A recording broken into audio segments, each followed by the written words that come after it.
Comme chaque année lors de leur voyage préparatoire, les prétendantes au titre de Miss France ont dû passer le redouté test de culture générale.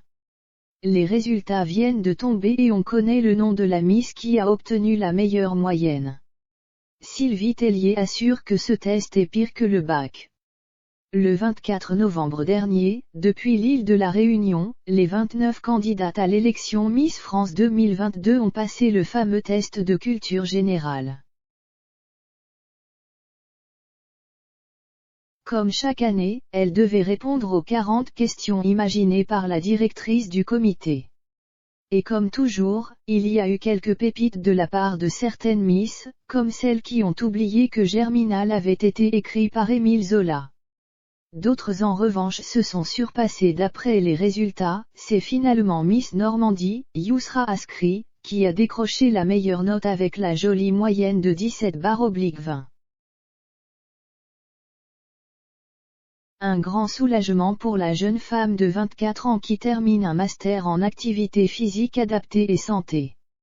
Cela a été un moment de joie intense car le test de culture générale est emblématique de l'aventure Miss France.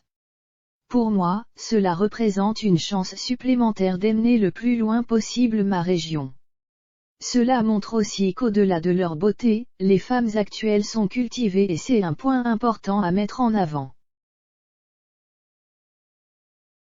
Cela récompense aussi mes efforts, a-t-elle confié à TV Mag. Elle espère ainsi succéder à Amandine Petit, normande comme elle. C'est d'autant plus significatif pour moi que cela va me permettre de mobiliser les Normands et leur montrer qu'ils peuvent me faire confiance.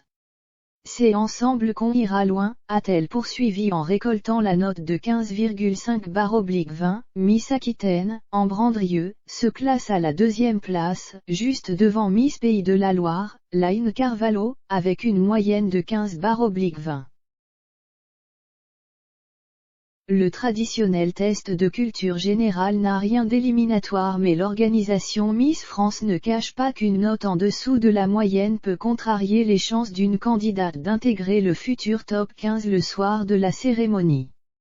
En revanche, celle qui obtient la meilleure moyenne pourrait plus facilement accéder à la finale, voire même être élue Miss France. Certains couronnements le prouvent, en 2020, c'est Clémence Bottineau qui avait remporté le test avant d'être élue, même chose en 2016 pour Iris Mittener et en 2013 pour Marine L'Orphelin entre autres.